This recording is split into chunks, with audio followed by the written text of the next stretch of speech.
इस वीडियो में मैं आपको 5 स्मॉल कैप कंपनी बताने वाला हूँ, बेस्ट कंपनी बताने वाला हूँ और इन कंपनी को आपको एटलीस्ट 5 साल के लिए होल्ड करना पड़ेगा। अगर आप इन कंपनी को 5 साल होल्ड कर लेते हैं, डेफिनेटली आपको 200 से 300% का रिटर्न मिल सकता है। उसके पीछे सबसे बड़ा रीजन ये है कि ये कंपनी स्मॉल कैप है और कंपनी के फंडामेंटल काफी स्ट्रांग है। कंपनी के प्रोडक्ट में काफी अच्छा दम देखने को मिल रहा है। जिस तरीके से ग्रोथ देखने को मिल रही है, डेफिनेटली अगर इसी तरीके से ये कंपनी ग्रो करती रही तो आने वाले 5 साल में मतलब आपका फर्स्ट टारगेट जो होना चाहिए कि मैंने अगर एंट्री किया है तो 5 साल तो मुझे होल्ड करना ही चाहिए और आपको 200 से 300% का रिटर्न दोस्तों डेफिनेटली मिल जाएगा। देन उसके बाद अगर आप कंटिन्यू करते हैं तो आने वाला जो 10 साल का टारगेट होगा उसमें और भी अच्छे रिटर्न मिलेंगे। तो फर्स्ट टारगेट आपको 5 साल का रखना होगा। एक एक करके कंपनीज के ऊपर की पॉइंट्स हम लोग देख लेते हैं। तो सबसे पहली जो कंपनी है इंडिगो पेंट, ये एक पेंट इंडस्ट्री से बिलोंग करती है। 1580 रुपए पे इसका प्राइस हम देख रहे हैं। अगर आप इसको देखेंगे तो आपको ऐसा लगेगा कि रिटर्न नहीं है। जब से आई है 21 से लेके अभी तक, ये 21 में लिस्टिंग हुई थी, तब से लेके अभी तक 40% का डिप देखने को मिल रहा है। लेकिन पिछले 6 महीने में जो परफॉर्मेंस इंडिगो पेंट ने दिखाया है उसके वजह से एशियन पेंट, बर्जर पेंट, इन सब की हालत खराब हो चुकी है। अगर आप पहला परफॉर्मेंस देखिए उसके बाद मैं आपको एक न्यूज दिखाने वाला हूँ। 6 महीने का डेटा है और ये 50% का यहाँ पर जंप देखने को मिल रहा है। 1000 रुपीज से इसने एक रिकवरी दिखाई है। अगर एग्जैक्ट देखेंगे तो 60% से ज्यादा इसमें रिकवरी देखने को मिल चुकी है। अभी इंडिगो पेंट को लेके एक बहुत बड़ी अपडेट आई है। यहाँ पे अगर आप देखेंगे तो ऑपरेटिंग मार्जिन कैसे बढ़ता है? अगर कंपनी की सेल्स बढ़ेगी तो सिंपल सी बात है कंपनी का मार्जिन बढ़ेगा। अगर कंपनी की सेल्स घटेगी तो कंपनी को मजबूरन मार्जिन भी कम करना पड़ेगा। मार्जिन कब बढ़ता है? कंपनी की क्वालिटी में अगर दम है, अगर उसका क्वालिटी प्रोडक्ट में बहुत स्ट्रांग क्वालिटी का प्रोडक्ट है तो वो मार्जिन बढ़ा सकती है। अब यहाँ पे डेटा देखिए, सिंपल सा फॉर्मूला है ये। अगर सेल्स बढ़ेगा तो आपका मार्जिन बढ़ सकता है, अगर सेल्स घटेगा तो ऑपरेटिंग मार्जिन गिरेगा। एशियन पेंट दिग्गज कंपनी, सुपर कंप्यूटर वाली कंपनी, राइट? लेकिन इसका मार्जिन ये देखिए कैसे डिक्लाइनिंग देखने को मिल रहा है। ठीक है, ये भी आप लेटेस्ट देख रहे हैं। ओके, बर्जर का देखिए, ब्लैक से ऊपर से। कभी भी मैं इन कंपनी के ऊपर आपको स्टडी करने के लिए मतलब मैं नहीं करता हूँ, क्योंकि मुझे पता है कि मेरे को पैसा बनाने आया हूँ ना मैं मार्केट में। फिर उसके बाद नैरोलैक, इसको हम स्टडी नहीं करते। इसका भी डिक्लाइनिंग फेज देखने को मिल रहा है, धीरे धीरे रिकवरी है। नोबल की बात करें, एक्सा नोबल की, ये वाला कलर है, ठीक है, डार्क। उसके बाद इसका भी कुछ ऐसा कुछ ग्रोथ नहीं है। लेकिन इंडिगो का देखिए, ये इंडिगो है, ठीक है, जो लाइट ब्लू में देखने को मिल रहा है। ये चार्ट है इसका। मैं यहाँ से डायरेक्शन बनाता हूँ। ये ऊपर गया, देन यहाँ पे गया, देन यहाँ पे गिरा थोड़ा, फिर उसके बाद ये देखिए ऊपर। सबसे अलग परफॉर्मेंस कौन दिखा रहा है? इंडिगो पेंट दिखा रहा है पूरे मार्केट में। इतना अच्छा ग्रोथ है और ऐसी कंपनी को हम स्टडी करते हैं। एक और है सिरका पेंट, वो तो बहुत ही छोटी कंपनी है, उसको हमने बहुत ही ज्यादा रिस्की कैटेगरी में रखा हुआ है। मतलब बहुत ही जल्दी, मतलब 5 साल में 500% का रिटर्न चाहिए तो सिरका पेंट, और 5 साल में 200% 300% का रिटर्न चाहिए तो हमें इंडिगो पेंट को हम स्टडी करते हैं। अभी इसको लेके मैंने आपको कई बार अपडेट किया है कि ये डेकोरेटिव पेंट वगैरह जो होता है हमारे जो वॉल घर पे जो लगते हैं, इसके बाद मैन्युफैक्चर भी ये करती है, सेल भी करती है। जो घरों में अगर हमें पेंट कराना है तो पूरा ये देखती है और साउथ मार्केट को काफी अच्छा इसने कैप्चर करके रखा है। मार्केट कैप सिर्फ अभी 75 मतलब 7,500 करोड़ का है और यहाँ पे अगर आप एशियन पेंट का देखेंगे तो वो लाखों करोड़ का है। कंपनी की वैल्यूएशन तो एक्सपेंसिव देखने को मिल रही है। कंपनी का आरओई एंड आरओसी यहाँ पे काफी स्ट्रांग है और कंपनी में जो होल्डिंग है प्रमोटर की वो भी 50% है, फॉरेन वालों की 8% है और ये स्टेक अभी बढ़े है।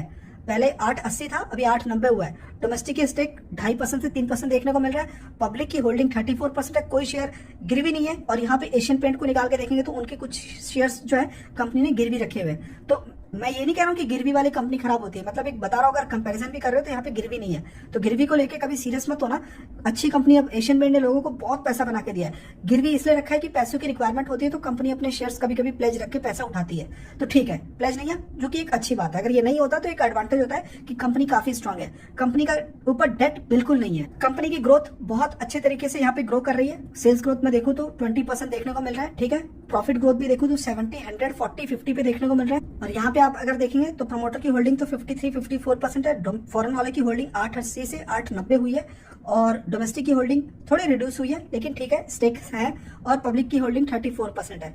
ग्रोथ अगर आप देखेंगे तो 500 करोड़ की सेल्स कंपनी कंटिन्यू ग्रो करते करते अभी 1000 करोड़ पे आ चुकी है 2023 में। और प्रॉफिट भी इसी तरीके से ग्रो कर रहा है। 26 का प्रॉफिट 47, 70, 84 एंड 132 पे देखने को मिल रहा है। और अभी आपने देख ही लिया किस तरीके से इसने बड़ी कंपनी को मार्जिन में बीट कर दिया है। तो मुझे इस कंपनी से अच्छी एक्सपेक्टेशन है। अगर आप ऐसी कंपनी के इन्वेस्टर हैं, गलती से भी सेल करने का डिसीजन मत लेना, बाद में अफसोस ही होगा। और कोई अगर इसमें जाना भी चाहता है तो अभी जिस फेज पे कंपनी ट्रेड कर रही है 500 की रेंज में काफी लंबे से है। अभी अगर देखेंगे तो मई से जून, जून से जुलाई, जुलाई से अगस्त और अगस्त से अभी सितंबर, तो उसी रेंज में, लेकिन धीरे धीरे ऊपर जा रहा है। तो अभी इसमें नियरेस्ट अगर आपको 500 से नीचे जाता है तो एक बार आप इसको सोच सकते हैं एंटर करने के लिए। अगर 1475 मिल गया तो बहुत अच्छी बात है, क्योंकि उस पर आईपीओ आया था आईपीओ का प्राइस कंपनी डिसाइड करती है, अगर वापस उसी प्राइस में मिल जाए देन तो वेल एंड गुड है। और धीरे धीरे ये अप ट्रेंड में ही आपको देखने को मिलेगा। 5 साल का इसका आपको एटलीस्ट टारगेट रखना पड़ेगा, फर्स्ट टारगेट। देन इसके बाद नेक्स्ट जो स्मॉल कैप कंपनी है जिसमें आपको 5 साल का होराइजन रखना है, एमटार। एंड एमटार देखिए 2800 पे स्टॉक आ चुका है, बहुत ही अच्छा परफॉर्मेंस देखने को मिल रहा है। लेकिन अभी देखेंगे तो कब से आई है, 21 से ये कंपनी आई है, काफी अच्छा इसमें जंप देखने को मिला, फिर प्रॉफिट बुकिंग हुई, मतलब सेंटीमेंट कुछ ज्यादा ही पॉजिटिव हो गया था, ठीक है। उसके बाद गिरा, लेकिन कंपनी अच्छी थी तो वापस रिकवर कर गई। इसी तरीके से चलता है मार्केट। और 21 से अगर हम देखें तो 200% का रिटर्न मिल चुका है। लेकिन मैं कह रहा हूं कि अभी 5 साल इसको अगर हम अभी कंटिन्यू होल्ड करें ना, तो यहाँ पे अभी इसमें 200% के रिटर्न और पेंडिंग है, क्योंकि इसके पास ये जो बिजनेस है ना न्यूक्लियर वाला, इसमें हमारी जो इंडियन गवर्नमेंट है वो बूस्ट कर रही है हमारे न्यूक्लियर को स्ट्रॉन्ग करने के लिए। इसमें तो एमटार का मतलब ऐसा हो गया है कि जो सक्सेस हुआ है ना, चंद्रयान 3, उसके बाद आदित्य L1, उसके बाद नेक्स्ट ईयर भी कुछ मिशन लॉन्च करने वाले हैं, मंगलयान है, बहुत सारी ऐसी चीजें आएंगी। अगर ये ऐसी करती रही तो इसको तो इंडिया से तो ऑर्डर मिलेगा ही, इंटरनेशनल भी मिलेगा। अभी कैसे, ये देखिए अभी इसमें डिफेंस की मैं बात करूं तो इसको एक लाइसेंस मिल गया, इंटरनेशनल लाइसेंस है वो, इंडिया को तो माल सप्लाई करती है, अभी इंटरनेशनल लेवल पे कंपनी आ रही है। हाइड्रोजन में भी कंपनी काम करती है, ग्रीन हाइड्रोजन जो हो गया उसमें काम करती है। ये बड़े, इसने बहुत ही जबरदस्त अपने बिजनेस अपने पास रखे हैं, ऐसा बिजनेस अभी इंडिया के पास किसी के पास नहीं है। और एमटार को अभी जो ये रिसीव हुआ है डिफेंस लाइसेंस मिला है, ये इंटरनेशनल ही है, मतलब पूरी दुनिया में अपने लाइसेंस अपना प्रोडक्ट बनाएगी, बेचेगी। पहले नहीं बेच सकती क्योंकि डिफेंस के लिए बहुत सारे अप्रूवल्स लेने पड़ते हैं, वो चीज मिला है। तो वो इसको क्या करेगा, इस वाले सेक्टर में, इस वाले सेक्टर में, दोनों में बूस्ट करेगा। और इसको लेके ये जो हाइड्रोजन वाला सेक्टर है जिसमें स्टोरेज करके बेचती है, इसमें ऑलरेडी इसके पास इंटरनेशनल एक्सपोजर है और इंडिया तो इसके पास मेन मार्केट है ही। तो यहाँ पे अगर आप देखेंगे तो ये 1970 से काम कर रही है, जो कि वेरियस मशीन, इक्विपमेंट, असेंबली, सब असेंबली बनाती है। स्पेयर पार्ट्स ऑफ एनर्जी हो गया, nuclear, aerospace, defence and other engineering industry से रिलेटेड काम करती है। अभी मार्केट कैप सिर्फ इसका 8,000 साढ़े 8,000 करोड़ का है, कोई ऐसा नहीं कि बड़ा साइज हुआ है। 40 से 50,000 करोड़ की जब ये कंपनी बन जाएगी तब मैं कहूंगा कि हाँ ये कंपनी बड़ी होगी। 8-10 हजार ठीक है, इनफ है पैसा बनाने के लिए। अभी कंपनी का पी तो सस्ता नहीं मिलेगा, ये बेसिकली ये प्राइस टू अर्निंग मैंने आपको बताया कि ये चलता है फ्यूचर सेंटीमेंट में।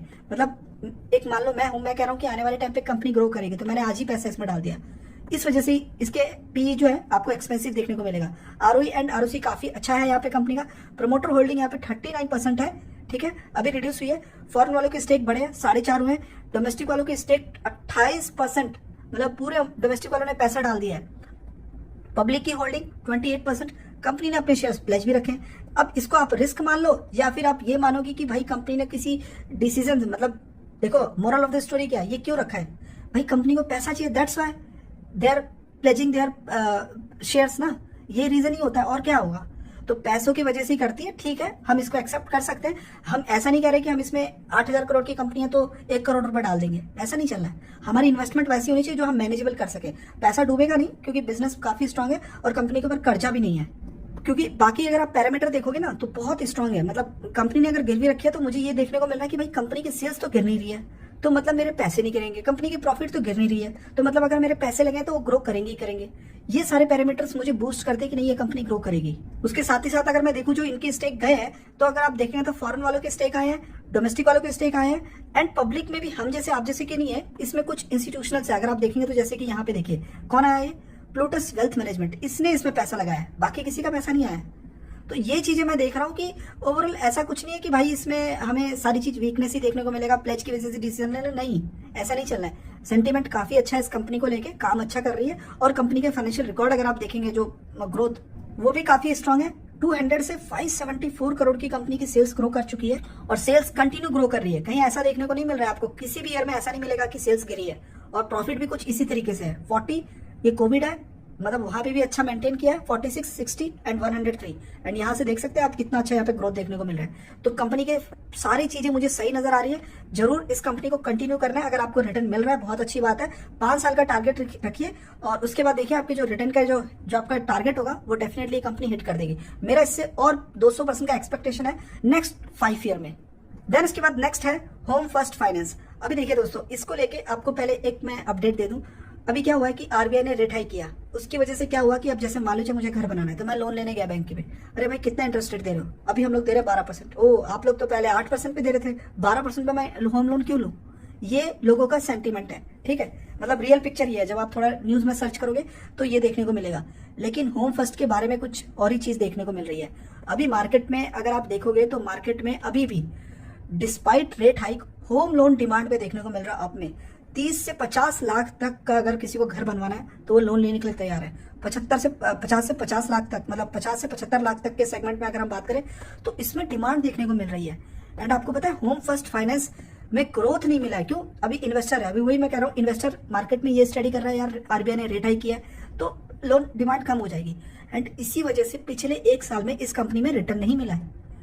लेकिन इसको एक अपॉर्चुनिटी समझिए, बेस्ट कंपनी है होम फर्स्ट में। आवाज का क्या है, साइज भी बड़ा है, थोड़ा ऊपर नीचे होता रहता है, लेकिन इस कंपनी के जो मैं फंडामेंटल देखता हूँ सबको बीट कर रहा है। सिर्फ 56% का रिटर्न है 21 से। रिटर्न की एक्सपेक्टेशन ज्यादा है इससे और वो मिलेगी, वो डेफिनेटली मिलेगी। होम फर्स्ट फाइनेंस का काम बहुत ही अच्छा है। 48 आवर्स के अंदर ये सैंक्शंस कर देती है। हैसल फ्री प्रोसेस है, मतलब पूरा टेक को फॉलो करती है लोन प्रोवाइड करने में। और अगर आप देखेंगे तो 7,500 करोड़ की कंपनी है, 30 के वैल्यूएशन पे है। देखा जाए तो इतना वैल्यूएशन होम फर्स्ट को मिलता नहीं है, मतलब होम फर्स्ट कह रहा हूँ, फाइनेंस सेक्टर को मिलता नहीं, पर फिर भी इसको इतना अच्छा वैल्यूएशन मिला हुआ है। आरओई एंड आरओसी देखूं तो 10 से अबव है, जो कि फाइनेंस सेक्टर में ऑलवेज 10 से अबव अगर कंपनी ये दिखा रही है तो बहुत अच्छी बात है, क्योंकि वो प्रोडक्ट से पैसा नहीं बना रही, पैसे से पैसा बना रही है। इसकी कैलकुलेशन थोड़ी डिफरेंट होती है। कंपनी का अगर आप देखेंगे प्रमोटर होल्डिंग तो 30% है। थोड़ा आपको रिस्क लगेगा, लेकिन ऐसा ही होता है, फाइनेंस सेक्टर में प्रमोटर की होल्डिंग काफी कम मिलेगी आपको। उसके अलावा क्योंकि फाइनेंस सेक्टर में पैसे को एसेट बनाने के लिए, पैसे को रखने के लिए वो अपने शेयर्स बेचते रहते हैं। प्रमोटर की होल्डिंग काफी स्ट्रांग है, डोमेस्टिक की होल्डिंग काफी स्ट्रांग है, पब्लिक की होल्डिंग 42 है। कोई शेयर्स प्लेज नहीं है, डेट टू इक्विटी ऑलवेज मिलेगा, क्योंकि ये लोन प्रोवाइड करने वाली कंपनी है। आपको देखना है तो यहाँ पे देखिए, क्योंकि पैसे देने वाली है ना, तो डेट तो ऑलवेज इस पे देखने को मिलेगा। कहाँ से लाएगी? पैसे से पैसा लेगी तो पैसा देगी ना, तो लैंडर से इसे पैसा देंगे तो इसके ऊपर डेट बढ़ेगा, तो वो उससे इग्नोर कर सकते हैं आप। सेल्स ग्रोथ देखेंगे तो 60 40 20 एंड 40, प्रॉफिट ग्रोथ 70 50 40 20, ये है कंपनी की sales and profit growth.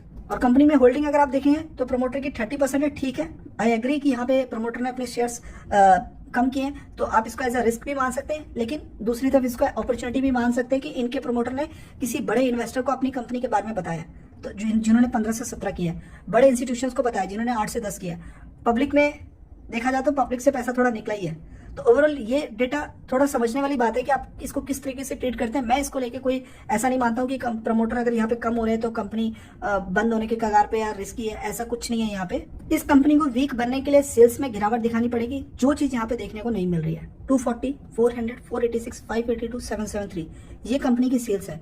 Every year company अपनी सेल्स बढ़ा रही है। सेल्स के साथ कंपनी का प्रॉफिट का चार्ट भी ऐसे ही बढ़ रहा है, 45, 80, 100, 186, 200। इस तरीके की अगर प्रॉफिट और सेल्स ग्रोथ होती है तो आप शेयर प्राइस कोई कितना भी गिरा ले, कभी गिर ही नहीं सकता है। तो ये जो आप देख रहे हैं, ये जो कंपनी है, डेफिनेटली इसको कंटिन्यू आप होल्ड कर सकते हैं। इससे भी मेरा अगले 5 साल में 200% का रिटर्न, मतलब मान लीजिए अगर इसने अभी कितना रिटर्न दिया, 21 से 50% का रिटर्न दे दिया है, तो 2026 में 5 साल कंप्लीट हो जाएगा, तो वहां तक मैं इसे 150% के रिटर्न की एक्सपेक्टेशन करके रखी हुई है। अगर ऐसी ग्रोथ रहेगी तो हमें यहाँ से 150% का रिटर्न और मिल जाएगा। देन उसके बाद नेक्स्ट हमारे कंस्ट्रक्शन को हम कैसे मिस कर सकते हैं, तो उसमें वीनस पाइप अभी देखिए 1550-60 पे देखने को मिला है। मैंने पहली बार कल की रेट में इसमें थोड़ी गिरावट देखने को मिली, नहीं तो मैंने इस कंपनी को जब से मैं इसको ऑब्जर्वेशन में रख रहा हूँ, मतलब पहले हमने इसको पिछले साल इसको बहुत लो लेवल पे देखा था, 500 के लेवल पे, लेकिन उसके बाद से लेके आज तक कभी इसमें मैंने सेलिंग देखने को नहीं मिली। हर दिन इसका कोई ना कोई शेयर बाय ही कर रहा था। कल की रेट में पहली बार मैंने इसमें गिरावट देखी है, और इसकी ग्रोथ अगर आप देखेंगे तो दोस्तों आपको समझ आएगा कि किस तरीके से इसमें पैसा बन रहा है। आप यहाँ पे देखिए 6 मंथ के अंदर 100%, 1 साल के अंदर 200%, और 5 साल के अंदर 300% का रिटर्न है। और यहाँ से 5 साल कंप्लीट नहीं हुआ है, 2027 में ये 5 साल कंप्लीट करेगी। और मैं अभी भी कह रहा हूँ कि यहाँ से यहाँ तक इस कंपनी से अभी हमें 200% के रिटर्न मिलने बाकी है। ये 5 साल में 500% के रिटर्न देने वाली कंपनी है। ये इस तरीके के कंपनी है वीनस पाइप। और आपको ये न्यूज आई थिंक नहीं पता होगा, तो अभी जो हमारी इंडिया की सरकार है उसने इंफ्रा में स्पेंडिंग बढ़ा दी है पिछले साल से लेके अभी तक। जो हम पिछले साल एक्सपेंड कर रहे थे, ये अभी लेटेस्ट न्यूज आप देख रहे हो। जो पिछले साल जो सरकार जो खर्चा कर रही थी, स्पेंड कर रही थी, उसको बढ़ा के मोर देन 30% इंक्रीज कर दिया, मोर फ्रॉम प्रीवियस ईयर। तो इंक्रीज करने का मतलब ये है कि हमें हमारा इंफ्रा जो है वो बहुत तेजी से आगे बढ़ाना है, सारी चीजें चेंज करनी है। इसलिए सरकार इस चीज को बूस्ट कर रही है, जहां पे जॉब, प्रोडक्टिविटी सब चीज ग्रो करेगा। एंड उसमें आपने इस कंपनी की तरफ से भी न्यूज देखा होगा कि इसने भी अपना जो है इंटीग्रेशन बढ़ाया है, अपने कुछ इन्होंने कैपेसिटी को बढ़ाने के लिए अपडेट किया है, वहां पे भी कंपनी के कुछ खर्चे हैं। तो यहाँ पे ये बेसिकली जो ट्यूब्स वगैरह है, वेल्डेड ट्यूब्स वगैरह है, इस तरीके की पाइप वगैरह बनाती है। जैसे कि आप देखेंगे यहाँ पे stainless steel high precision heat exchanger हो गया, जिसमें से हीट स्टेनलेस स्टील हाइड्रोलिक हो गया, फिर ये ट्यूब्स, इस तरीके की चीजें कंपनी प्रोवाइड कर रही है, जो कि पूरे कंस्ट्रक्शन सेक्टर हो गया, केमिकल सेक्टर हो गया, मरीन सेक्टर हो गया, डिफरेंट डिफरेंट इंडस्ट्री में ऐसा जाता है। अभी मार्केट कैप 3,000 का है, वैल्यूएशन थोड़ा महंगा रहेगा ही रहेगा, क्योंकि इन्वेस्टर इसको इसलिए पैसा लगा रहे हैं फ्यूचर को देख के, और एक्सपेंस सस्ता तो नहीं मिलेगा। 20 के वैल्यूएशन पे कंपनी, 20 के पी आरओई एंड आरओसी काफी अच्छा है। प्रमोटर होल्डिंग 48 है, फॉरेन वालों की होल्डिंग 6.5 है, डोमेस्टिक की होल्डिंग 8.5 है, जो पब्लिक है वो 36 है। कोई शेयर गिर भी नहीं है, कंपनी के ऊपर कर्जा भी नहीं है। कंपनी की ग्रोथ देखो तो 46-47 है, सेल्स ग्रोथ, प्रॉफिट ग्रोथ भी 150 पे देखने को मिल रहा है। और कंपनी की अगर आप प्रमोटर होल्डिंग देखेंगे तो एसटी से 48 है, ठीक है, मतलब कोई चेंजेस नहीं है। फॉरेन वाले की होल्डिंग 2 थी, 6 पे लेके आ गया है, 3 गुना कर लिया है। डोमेस्टिक की होल्डिंग 7 थी, 8 हो गया, 1% से ज्यादा। एंड पब्लिक की होल्डिंग 42 से 36 हो गई है। तो आई थिंक पब्लिक ने प्रॉफिट बुकिंग की होगा, ठीक है। हर एक की अपनी थॉट होती है, हर एक की अपनी स्टडी होती है। मेरी स्टडी तो ये कहती है कि मुझे इससे जो रिटर्न मिला है अभी तक यहाँ पे, इससे अभी मतलब आप ये कह सकते हो कि मैं इससे 5 साल में 500% का रिटर्न का एक्सपेक्टेशन रखा, जहां तक मेरी कैलकुलेशन है। इस स्पीड से अगर ये ग्रो करती रही, मतलब 100 का 500 ले आई, मतलब 5 गुना ये कंपनी 5 साल में हो चुकी है, तो 500% का रिटर्न तो मैं इसे जाने ही नहीं दूंगा। मुझे 500% का रिटर्न चाहिए, एंड वो डेफिनेटली मिलेगा, बस टाइम देना होगा। और 3 करोड़ का प्रॉफिट अभी 44 करोड़ पे आ चुका है कंपनी का। तो दोस्तों इसके साथ हमें अगले 5 साल में यहाँ से हम रिटर्न को हमें स्टार्टिंग से कैलकुलेट करना पड़ेगा। तो 150% के रिटर्न अभी और पेंडिंग है 2027 तक। नोट कर लीजिए मैं जो कह रहा हूँ, ये नहीं कह रहा हूँ कि कल ही रिटर्न मिलेगा, अभी 2027 तक हमें 150% के रिटर्न और देगी ये कंपनी। उसके बाद नेक्स्ट है लेटेंट व्यू। अभी इसको लेके काफी लोग इसको मतलब अंडर एस्टिमेट करते हैं कि लेटेंट व्यू गिर रहा है। अगर आप इसको थोड़ा सा नोटिफाई करेंगे ना दोस्तों, तो मार्केट में जब ये कंपनी आई थी तो जिसको इसको आईपीओ मिला उसने बहुत पैसा बनाया, डबल पे डबल इसका लिस्टिंग हुआ, हर किसी ने पैसा बनाया, प्रॉफिट बुकिंग हो गया, कंपनी गिर गई, खत्म हो गई, सब हो गया, सबके अपने सेटिस्फेक्शन खत्म हो गया, एक कंसोलिडेशन जोन में स्टॉक चला गया। लेकिन वापस इसकी भी अगर आप रिकवरी देखेंगे तो 6 महीने के अंदर कितना है, 30% की रिकवरी है। बॉटम पे मैं आपके सामने स्टडी करता था, ये कंपनी लाइट में मत लेना, एनालिटिक्स से रिलेटेड ये सर्विसेज वगैरह प्रोवाइड करती है। मैं आपको अपना रियल एक्सपीरियंस बता दूं, मैंने क्यूलिक पे काम किया हुआ है। क्यूलिक पे जिस तरीके के डेटा जो हमें चाहिए, वो जिस तरीके से क्यूलिक प्रोवाइड करता है, वो ऐसा कोई सॉफ्टवेयर नहीं है अभी तक मार्केट में। उसके बाद यहाँ पे अमेजॉन वेब सर्विस हो गया, ठीक है। उसके बाद यहाँ पे आप देख सकते हैं गूगल क्लाउड पार्टनर, स्नोफ्लैक हो गया, लोकर हो गया, माइक्रोसॉफ्ट पार्टनर, एडोब हो गया। इस तरीके से आप देख सकते हैं बड़ी सारी कंपनी है। एंड उबर भी है, रिटेल सेगमेंट में भी है, काफी बड़े यूएस की कंपनी संभालती है। जो रिटेल सेगमेंट होता है ना, जैसे कि आप मान लीजिए आपने डीमार्ट में आपने एंटर किया, तो डीमार्ट में किसी ने, मतलब आपको एक एग्जांपल के तौर पे बता रहा हूँ कि इसका बिजनेस किस तरीके से काम करता है। अभी मान लीजिए डीमार्ट है, डीमार्ट बोलता है कि हमारे स्टोर में कौन से टाइम पे ज्यादा रश होता है, पीक पे कौन सा टाइम रश होता है, तो वो कैमरे के बजाय कैमरा ओपन करके देखेंगे पीक पे नहीं, वहां पे वो डेटा प्रोवाइड करेगा ये लेटेंट व्यू, ठीक है। ऊपर बोलेगा कि हमारे पास सबसे ज्यादा रिक्वेस्ट कौन से टाइम पे आती है, किस तरीके की राइड आती है, कौन से डेस्टिनेशन के लिए आती है, कितने लिमिट के लिए आती है, कितना लोग मतलब संडे जाना पसंद करते हैं, कौन से टाइम को प्रेफर करते हैं। इस तरीके के डेटा एनालिटिक्स जो होते हैं वो बेसिकली सिर्फ लेटेंट व्यू प्रोवाइड करती है। और बहुत सारे बैंकिंग है इस कंपनी का जो बिजनेस है ना, ये जैसे कि सच एज डेटा और एनालिटिक्स कंसल्टिंग सर्विसेज। हम सोशल मीडिया वाले हैं, हमें यूट्यूब पे भी इस तरीके की सर्विसेज चाहिए होती है एनालिटिक्स वाली, वो यही तो देती है हम लोग को, तो ये ऐसी सर्विसेज दे रही है। उसके अलावा अगर आप देखेंगे तो डेटा इंजीनियरिंग, डिजिटल सॉल्यूशन हो गया, किसको दे रही है, ब्लू चिप कंपनीज को उनके बिजनेस में कोई मतलब कमी नहीं है, वो खुद में अपने आप में ब्लू चिप कंपनी है। बैंकिंग हो गया, कंज्यूमर पैकेजिंग, रिटेल हो गया, इंडस्ट्रियल हो गया, और अदर इंडस्ट्री को ये देती है। अभी इसका मार्केट कैप कोई बड़ा नहीं है, जैसे कि सिर्फ 9,000 करोड़ का है, क्योंकि ये आईटी सेक्टर से बिलोंग करता है। वैल्यूएशन आपको ऐसा ही मिलेगा इसका भी। कंपनी का आरओई एंड आरओसी बहुत स्ट्रॉन्ग तो मेरे को नहीं देखने को मिल रहा है, बट मैं ओके कह सकता हूँ यहाँ पे। प्रमोटर की होल्डिंग ठीक है, और 65 फॉरेन वालों ने अभी स्टेक बढ़ा दिया इस कंपनी में। डोमेस्टिक स्टेक 1.65 है, कोई भी शेयर्स गिर भी नहीं है। डेट टू इक्विटी कंपनी के ऊपर बिल्कुल कर्जा नहीं है। और इस कंपनी में बाकी अदर कंपनी से डिफरेंस पता है क्या है, कि मैंने देखा है कि आईटी कंपनी में ये जो मंथ है ना, जो पिछले 12 महीने काफी कंपनी का सिंगल डिजिट में चला गया। जाके इन्फोसिस का उठा लो, टीसीएस का उठा लो, एचसीएल का उठा लो, विप्रो का उठा लो, उस सब की हालत खराब है यहाँ पे। और इसने यहाँ पे तो डेटा नहीं देखने को मिल रहा है, मैं पिछले 3 साल का डेटा देखूंगा, 20 एंड 29, ये छोड़ दो, ये यहाँ पे देखो कि पिछले 3 साल से 32 और अभी भी 32। तो ये बड़ा एक स्ट्रांग बात होता है कि कोई कंपनी ऐसा मतलब मेंटेन करके चल रही है। यहाँ पे अगर आप देखेंगे तो प्रमोटर की होल्डिंग 65 है, फॉरेन वालों की स्टेक जो थी 1% नहीं थी, अभी 1% से 80 हो गया, 1.80 हो गया। डोमेस्टिक की स्टेक 1.65 है, थोड़ा रिड्यूस हुआ है, और पब्लिक की होल्डिंग 30% है। कंपनी की ग्रोथ में देखूंगा तो 280 से कंपनी 540 पे पहुंच गया, ठीक है, काफी अच्छी यहाँ पे हम देख रहे हैं ग्रोथ। और प्रॉफिट ग्रोथ भी कंपनी का कुछ इसी तरीके से 59 से कंपनी जो है 155 करोड़ के प्रॉफिट पे आ गई है। और हमें ऐसे ही कंपनी को आइडेंटिफाई करना चाहिए जो कि कंसिस्टेंसी मेंटेन करे। कंसिस्टेंसी मेंटेन होनी चाहिए हमारी आईटी कंपनी में। आपको पता है हमारी बहुत सारी कंपनीज हैं, और वही ऐसी मैं कंपनी को आइडेंटिफाई करना और स्टडी करना पसंद करता हूँ। तो आई होप आपको इस कंपनी के इन्वेस्टर हैं तो दोस्तों इससे 5 साल में हमारे 250% के रिटर्न मिलने हैं, 250% के रिटर्न, और वो मिलेंगे। और अभी मैं भी इसका अगर स्टार्टिंग से टारगेट ले लूँ तो कितना है, 21 से हुआ है, ठीक है, 21 से हमारा जो है 26 में 5 साल कंप्लीट होगा, तो हमें वहां तक टाइम देना पड़ेगा। होल्ड कीजिए, पेशेंस रखिए, रिवॉर्ड जरूर मिलेगा। बहुत ही बेस्ट कंपनी है ये भी मार्केट।